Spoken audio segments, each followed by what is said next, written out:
Just about everybody has come through some form of failure. Maybe a marriage failure or any relationship failure. And you just felt terrible after it. You felt like you're not going to love again. You're not going to get involved again. You were hurt. You were let down. You felt like a failure. You might have had a business failure or a financial failure or a foreclosure or a confiscation of property or a bankruptcy. And it may not have even been your fault, nothing that you did. When I was working for another courier company before I owned my own courier company, the government shut it down because he wasn't paying his taxes, not his withholding. He was withholding from employees but not paying it. And he wasn't doing it because he was a deceitful person. He was doing it because he didn't have enough money to operate the business. And he couldn't afford to pay that, even though he was withholding it. And federal marshals came and shut the business down, pulled up in two big vans and stormed the gates of the office and literally threw all the furniture onto the elevator and threw it all on the sidewalk, evicting this company. And I'm going down the elevator. I hadn't been paid in about 8 or 10 weeks at that time. We've been just trying to survive, and now there wasn't going to be any. So there was a financial crisis, a failure, and it wasn't my fault, but it was a failure nonetheless. I called, I'll never forget calling Visa. I had a minimum payment due of $10, and I couldn't pay it. And I asked Visa if I could delay it for the next month, and they said no. And so, that's how bad it was. So, what happens when we go through things like that is it scars us. We carry those scars. And if you have a scar on the outside, it's visible, but it doesn't really affect you. It's the scars on the inside. If you have, for example, I had knee surgery on a knee that I injured playing football in college. So on the outside, in those days, they just sliced it up and sewed it up, and so I have this little gigantic smiley face on the inside of my knee. Today, they do it a lot differently, a very small incision, but in those days, it was a huge incision. Now, that scar is there, but that scar doesn't bother me at all. But inside, where I tore the cartilage and tore the tendons and ligaments, those had to be sewn back together, and sometimes those are scarred. I don't see them, but those are scars. And sometimes those hurt, occasionally. So we carry those scars on the outside, but we also carry them on our hearts, on the inside. And it's those scars that we carry forward that hinders us in our future progress and can sometimes literally stop us from success, from moving from failure to success. Tonight's message is moving beyond failure. The scars are sometimes, or if we don't have those scars or we don't carry those scars, sometimes what we do is bury it. We bury whatever failure we bury it, we don't think about it, we don't talk about it, we pretend it never happened, but yet it's still there, it still happened. Many people just try to bury it and move on. But it's hard to bury it and move on when you're dragging it behind you like a weight. It's still attached. Somehow it's still attached to us. There was a movie made by CBN a long time ago, and it was about Spanish conquistadores who came to America, and there was one who was a notorious sinner and killed a lot of people, a lot of innocent people, and as for penance, he had to live his life with his armor, and a lot of it, I mean probably more than just his armor, because there was a lot of it, chained to his body. So he would drag his armor for the rest of his life, and it was his punishment that the church imposed upon him. Well, that's that's figuratively what we do when we try to bury the failure. We're dragging it behind us, and it does indeed slow us down. Others just develop a fear. Fear of going forward, fear of stepping out, fear of attempting it, fear of loving again, fear of a relationship, fear of trying to make money again, fear of a business, whatever it may be. Fear just completely hinders them. Now, I want to go to Exodus chapter 2, because we're going to look at Moses tonight. Exodus chapter 2. We're going to look at Moses. We'll start in verse 1. Exodus 2, verse 1. There went a man of the house of Levi and took to his wife a daughter of Levi, and the woman conceived and bare a son. When she saw that he was a good child, she hid him for 3 months. When she could no longer hide him, she took and made an ark out of the reeds and put pitch on it and put the child in, and laid the child by the reeds in the river. His sister stood afar off to watch what would happen to this little ark. The daughter of Pharaoh came down, and we know that at this point the Egyptians were making the Israelites throw the baby boys into the Nile River. So the mother technically did throw her son into the river. She just made a boat before she threw him in. But technically she was following the law. It didn't say anywhere that you couldn't make a boat. It just said throw the child into the river. She threw the child into the river in a boat. The daughter of Pharaoh came down to wash herself by the river with her maidens, walking along the riverside. And when she saw the ark, she sent her maid to fetch it. When she had opened it, she saw the child, and behold, the babe wept. She had compassion on him, and she said, this is one of the Hebrew children. So right from the start, she knows this is not an Egyptian baby. This is an Israelite baby. She knows. Then Moses' sister says to Pharaoh's daughter, shall I go and call a nurse of the Hebrew women that she may nurse the child for you? Pharaoh's daughter said to her, yes, go and call. And she called the child's mother. And Pharaoh's daughter said unto her, take the child away and nurse it for me. I'll give you your wages. And the woman took the child and nursed it. And the child grew, and she brought him unto Pharaoh's daughter, and he became her son. And she called his name Moses. And she said, because I have drawn him out of the water. Now, in Hebrew, that's Moshe. But Moses is also an Egyptian name. It is not just a Hebrew name. There are many words in Arabic, for example, that are very similar to words in Hebrew. Shemesh, the word for sun in Hebrew, is shams in Arabic. Salam in Arabic for peace is shalom in Hebrew. So there is a confluence in some of these words. And Moses, I'll give you some other names that have Moses in it. Tutmosis, Ramses, Ra-Moses, Moses. That's Moses. So these are 3 Egyptian pharaohs that have the name Moses in their name. So it is very, very common for this name. It came to pass in those days when Moses was grown that he went out to see his brethren. Now he knew he was an Israelite. So he looks on the burdens and he spies an Egyptian smiting a Hebrew, one of his brethren.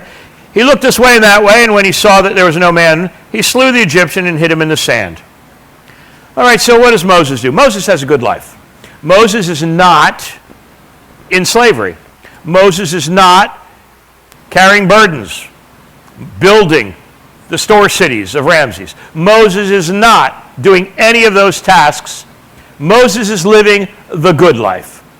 Moses is in a palace, son of Pharaoh's daughter. Moses has the best to wear, the best to eat, and the best to live in.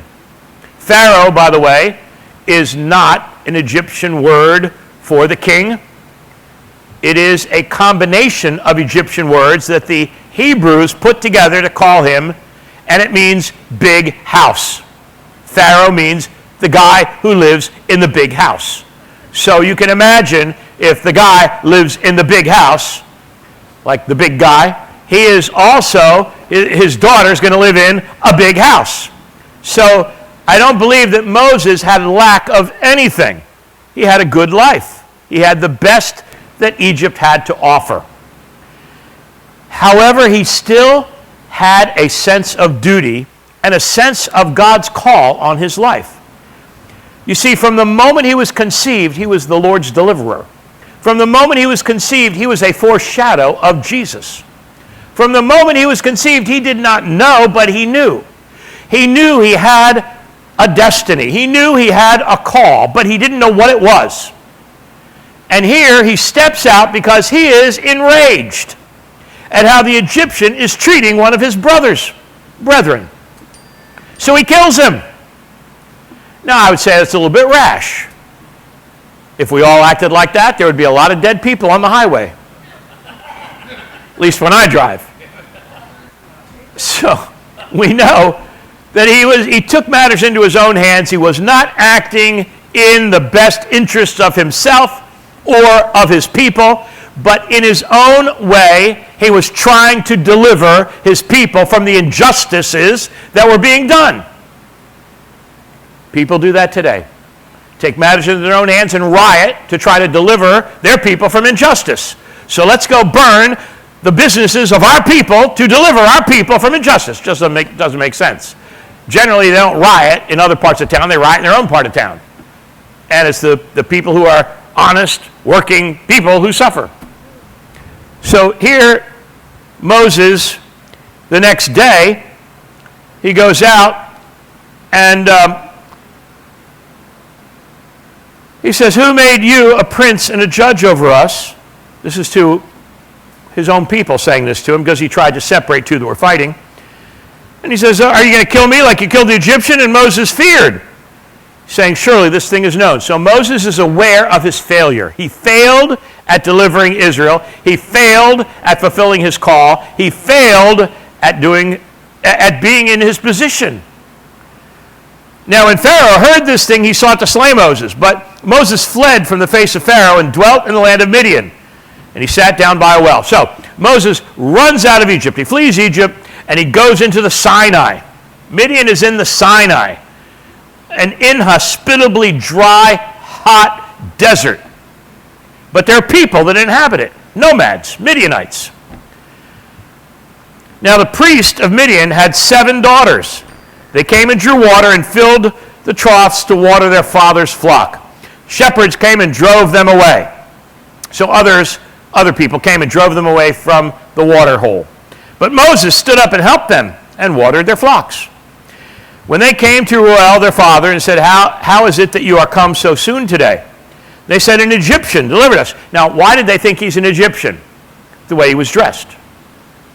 He wasn't dressed as a nomad. He was still dressed, well, he just got there, so he's dressed in the fine clothing of Egypt. You could tell who people were by the way they were dressed. And they said, "An Egyptian delivered us out of the hand of the shepherds and drew water for us and watered the flock." He said to his daughters, "Well, then where is he? Why'd you leave the man? Why don't you call him?"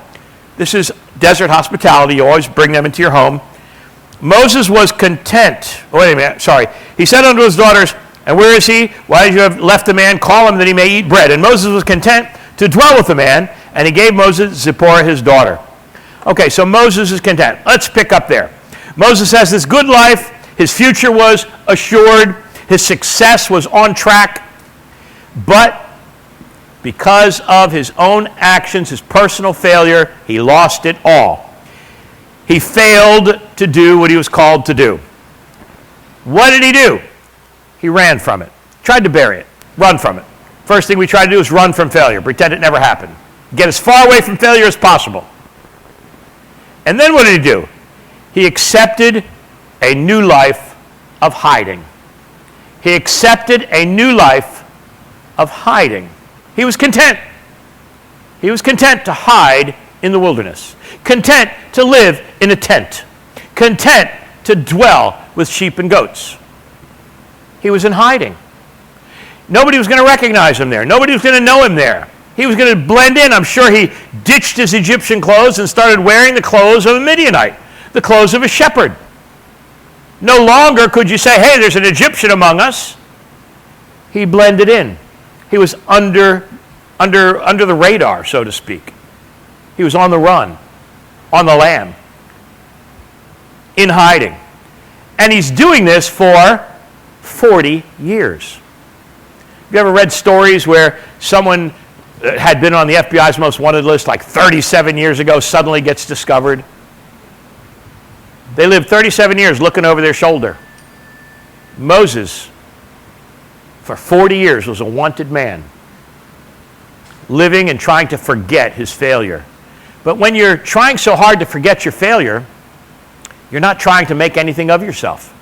He was content where he was, content in hiding.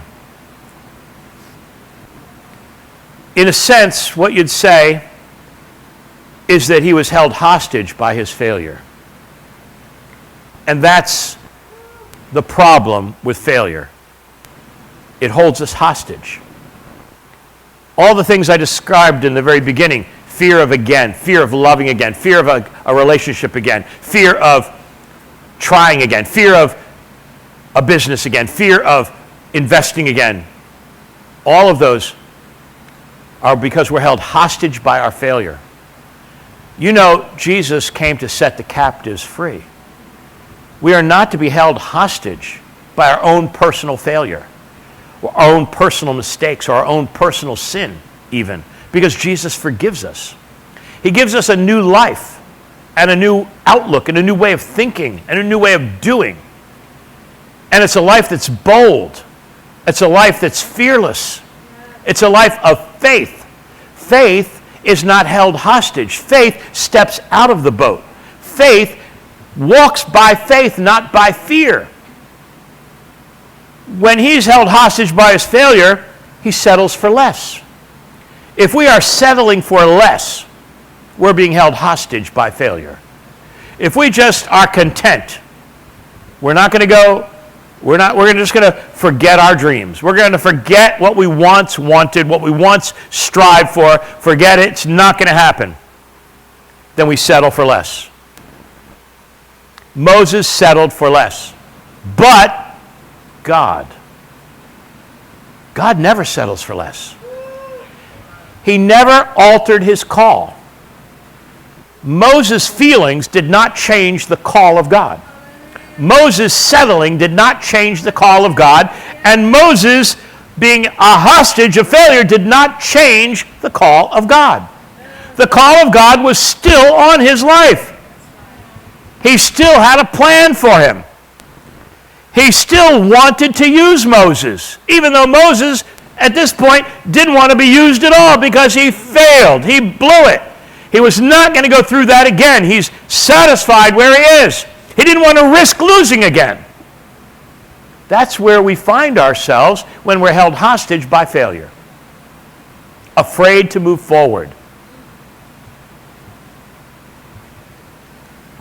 Isn't there a phrase, 1 step forward, 2 steps back? That attitude holds us hostage. That kind of attitude. So what happens is chapter 3 happens. Now Moses kept the flock of Jethro's father-in-law. Big responsibility. He's keeping a flock. You know what he would have been doing back in Egypt? I mean, if he hadn't been delivering the people of Israel as the son of Pharaoh's daughter, I'm sure he would have been ruling and reigning, not as the Pharaoh, but over provinces or in an army capacity. And here, he's keeping the flock of Jethro, his father-in-law, the priest of Midian. He led the flock to the backside of the desert and came to the mountain of God, even to Horeb. Goes to the backside, not even the front side of the desert. He's on the backside of the desert. I know we talk about being the head, not the tail. Moses obviously thought he was in the rear. And the angel of the Lord appeared unto him in a flame of fire out of the midst of a bush. So the Lord sets a bush on fire to get his attention. This is amazing. Sets a bush on fire. But of course the bush doesn't burn. It burns, but it doesn't consume the bush. The bush is still there. That'd be like going outside of your house and your crepe myrtle's on fire, but it's not burning up. One time we were coming home from church in a lightning storm, and as we're driving by our neighbor's house, like 3 feet away from the curb, lightning struck a palm tree and caught it on fire. I mean, it was actually on fire. First of all, everybody in the car kind of jumped, but then we looked and said, that tree's on fire. We had to go tell the neighbor, your tree's on fire. So that was consuming the tree, by the way. This one, no. But can you imagine that? Can you imagine what that must have looked like? A bush that's burning but not burning. A bush that's bright but not smoking. A bush that has flames but no charcoal, no ash, no kindle. It was the presence of God. It was the most miraculous presence of God. And he says the bush burned with fire, but the bush was not consumed. And Moses said, I'm going to check this out. That's my translation. You know, King James, I will now turn aside and see this great sight, why the bush is not burned. Now, I can just picture Charlton Heston saying that, right? And he didn't have gray hair, right? He didn't turn gray till he was up on the mountain. At that point, he had dark hair. Now, in my translation, I'm going to check this out. Wow, look at that, I'm going to check it out. When the Lord saw that he turned aside, that has always intrigued me. That verse. When the Lord saw that he turned aside. The Lord wasn't about to say a word unless he was interested, unless he approached, unless he said, I'm going to check this out. He was content, but not that content. He was not so content that he didn't want to check out some marvel in the wilderness. So, when the Lord saw he turned aside to see, God called to him out of the bush. So now, not only is there fire, but there's a voice coming out of the bush. And he said, Moses, Moses, not only is there fire and a voice, but the voice knows his name. Moses, Moses. And Moses said, here am I. And he said, draw not near, put your shoes off from your feet, for the place where you stand is holy ground. The presence of God sanctifies everything. That's how we know this is the presence of God. Sanctified the ground. The very ground became holy. Moreover, he said, I am the God of your father, the God of Abraham, the God of Isaac, the God of Jacob. Moses hid his face, for he was afraid to look upon God. Now, I see a parallel there with Adam. Adam became afraid after he failed. Before he failed, he would commune with the Lord freely. But after he failed, sinned, suddenly he was afraid when he heard the voice of the Lord. Now, Moses has not gotten beyond his failure. There is an evidence that he's still dwelling in his failure. He has not been able to bury it. He's not been able to hide from it. He's not been able to outrun it. People try to outrun. That's why you'll see sometimes people will go from one broken marriage to another one that breaks up, to another one that breaks up, multiple times, and many times marrying the same kind of individual. And the problem is they can run from the marriage, but they can't run from themselves. And that's what needs to be fixed. Most people are not willing to fix themselves, but always see the problem is somebody else. And so Moses is afraid. He's in his failure.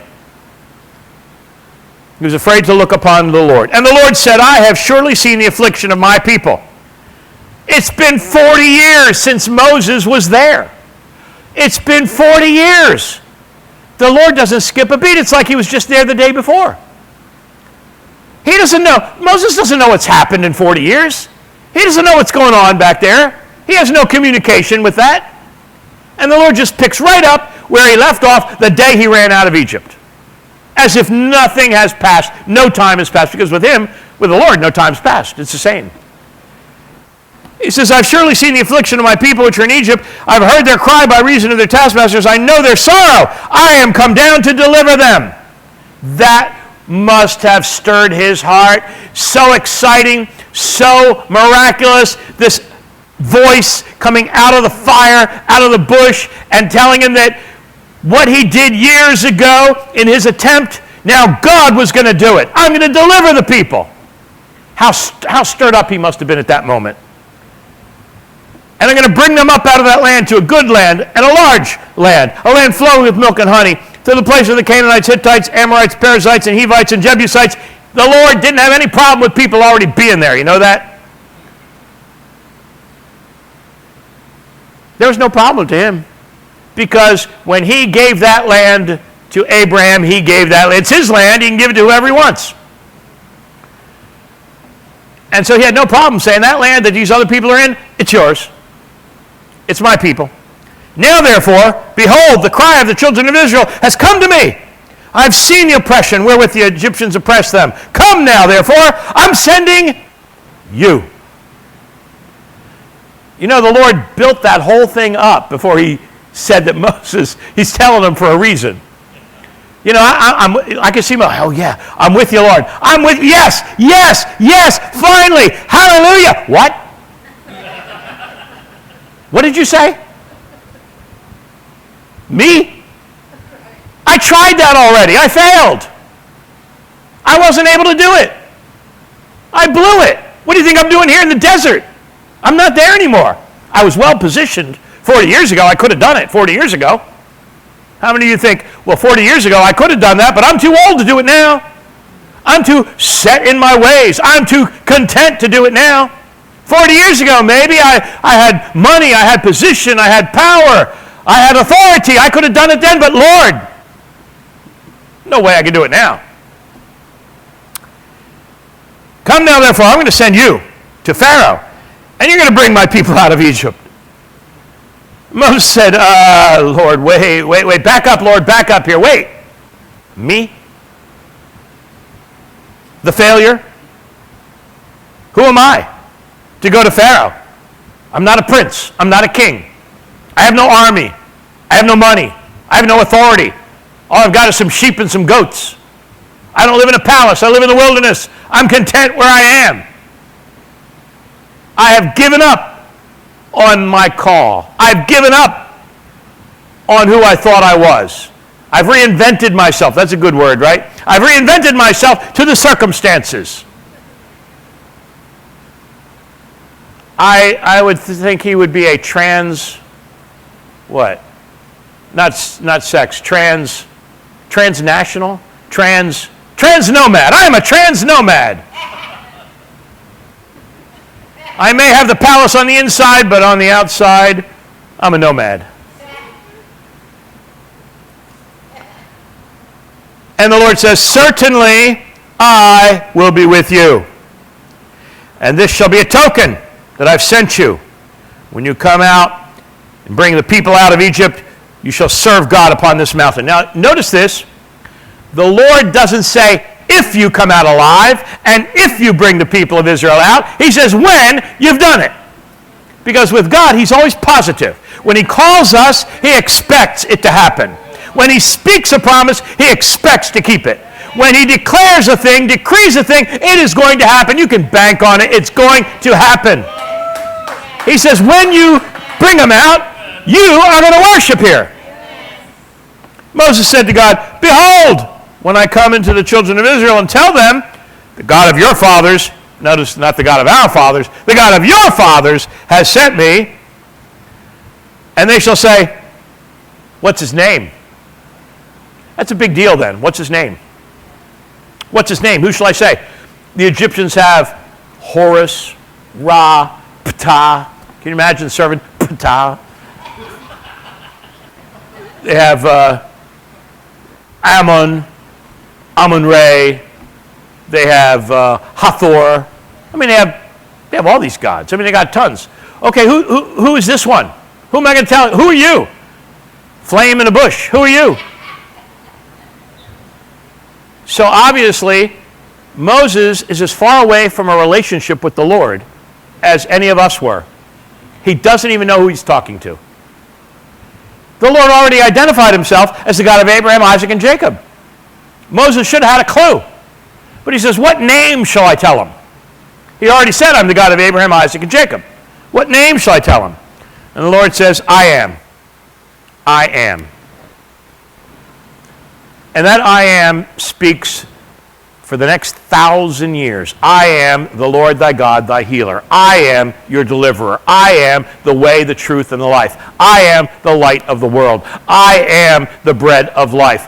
I am the lamb slain from the foundation of the earth. I am who I am. The I am is so powerful when Jesus says, before Abraham was, I am.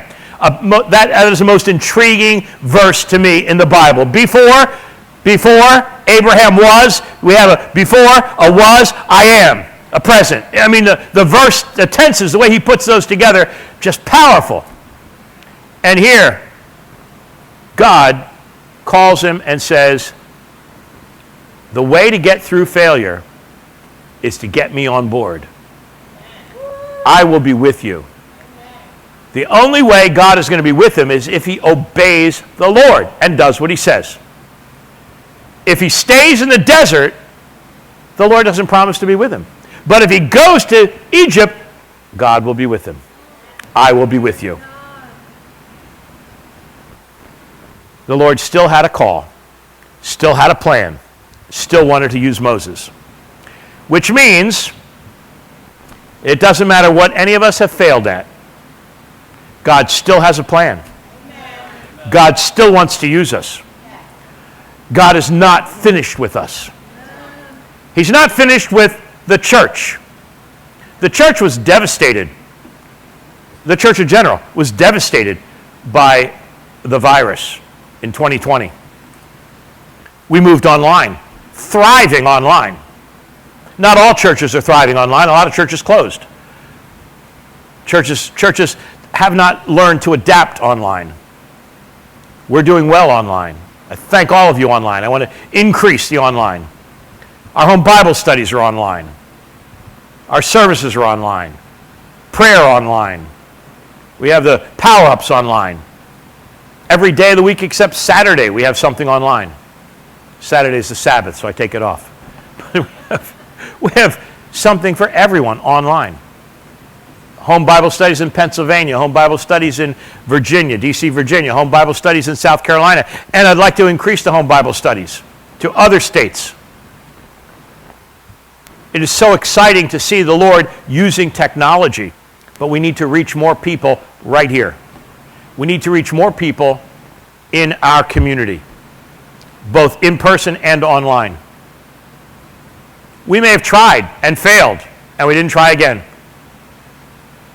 You know, there was a time when we were passing out tracts, and Bianco's, you were there. We were passing out tracts in Georgetown, and Edith, you were probably there too. And it was in the early days. We had a couple that they worked at the World Bank. And in those days, guys wore three-piece suits. And so he'd turn out to go passing out tracts, three-piece suit on. And the first time they were passing out tracts, they were a little shy about it because one was Canadian, the husband was Canadian, the wife was from Italy. I mean, first generation from Italy. And they were a little bit fearful. So they stood on a street corner, on a street in Georgetown, I think it was Wisconsin Avenue, or M Street, it was M Street, and they stood behind a light pole. There was a light pole, they stood behind the pole, and as people were, they were talking to each other, and she would tell him when someone's coming, and he'd just hold out a tract like this. As people would be coming this way, he'd hold a tract out. But we were on the corner of Wisconsin and N Street. There's a traffic light there. It was a great cafe, a French cafe, Au Pied de Cochon, not there anymore. And Pastor Mary Beth and I were passing out tracts, and some guy in his 20s or 30s comes up, and she approaches him, and it's about Jesus. I don't need that. And he steps right off the corner, not looking that the light was red in his direction, and there was a truck speeding through the intersection. He steps out, the truck slams on brakes, honks the horn, he looks, the truck stops inches from his face. Pastor Mary Beth said, "You want to take that now?" I think he took it. The point is, you may have tried to win someone to Jesus. You may have tried to pass out an invitation to church. You may have tried to get someone online, and you failed, and you stopped. We're moving beyond failure. It's not a personal thing. It's a Jesus thing. When we used to pass out tracts that said, I can't remember what it said, something about life. It's not pro-life. Choose life. Choose life. It had nothing to do with pro-life. It was choose life. And we talked about the life in Jesus. And we'd be passing that out, and people would see that headline, choose life, and their first reaction was, not interested. And we said, it's about Jesus. Oh, okay, and they would take it. We were rejected at first, but we followed up and said, it's about Jesus. And they would accept it. When they thought it was pro-life, they didn't want it. Now, how dumb can you be? Jesus is pro-life, isn't he? I mean, come on. They didn't put two and two together. But when we said it's a church invitation or it's about Jesus, they readily took it. Now, what they did with it, that's another story, but they took it from us. And seed was planted. I've been thinking a lot about the tract we wrote for Italy called Gesù è la chiave. Jesus is the key, with the key to all these different things. We need to get more proactive in our personal lives, sharing our faith. The pedophiles are proactive. Pornographers are proactive. Jeffrey Epstein was proactive. We need to be proactive. You know, it's interesting, as I was looking through the names of the people that were on the flight logs of Jeffrey Epstein, I didn't see any poor people. I didn't see a single homeless person there. I didn't see a single person who was poor, barely getting along. They were all uber rich. He went after them.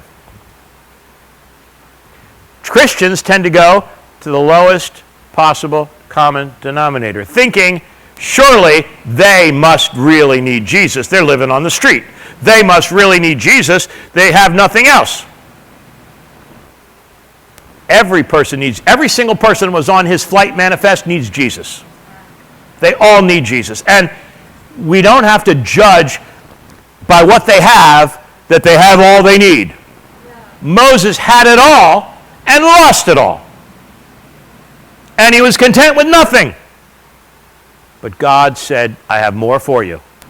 The people who have it all, God's got more for them. The people who have nothing, God's got more for them. But we are not to judge that way and just go after what we consider easy marks. Go after every single person to share your faith, to invite them to church, give them the online address. This is how we're going to reach people, and this is how we can combat human trafficking in a very simple way, and that's by flooding the church, by getting a voice. Because as we do that, we're going to change our society. And our society is getting to the place where they are going to be desperate for help, desperate for Jesus, desperate for the Lord, desperate for forgiveness, desperate for something real, something wholesome, something not deadly. Most sin, all sin is deadly, we know that, but most sin accelerates death. Homosexuality brought AIDS. Don't rewrite the history. AIDS was brought from Africa. It came first to San Francisco from Africa, and it was spread through the bathhouses in San Francisco. That was the first evidence. I can remember as a young man reading in the newspaper about a deadly plague in California, specifically in the bathhouses, homosexual bathhouses of San Francisco.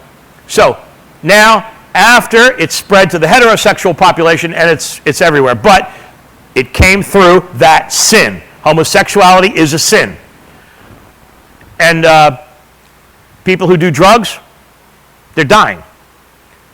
Fentanyl, for example, is killing people. Where's fentanyl coming from? Across the open borders of the south of our country. It's not manufactured there, it's coming from China. Fentanyl is being produced in China, brought across our open border. We have no restrictions on that border anymore, and it's flooding into our country, and it's killing our population. It's a deadly drug. Heroin's a deadly drug, but people generally use it for several years before they die from it. I mean, they can die of an overdose right away, but generally they use it a long time. And the problem is that heroin is being laced with fentanyl now, and it's killing people without them being aware that they're doing fentanyl. These things, sin accelerates death. And people are going to come to that realization. We have to present and project the positive, not the negative, like we don't accept them, we look down upon them, we don't want them. No, we want them, we love them, and we need them to come into the kingdom of God. Because this is why we're here, to affect the people of the world. Infect them with the gospel. In Jesus' name, amen.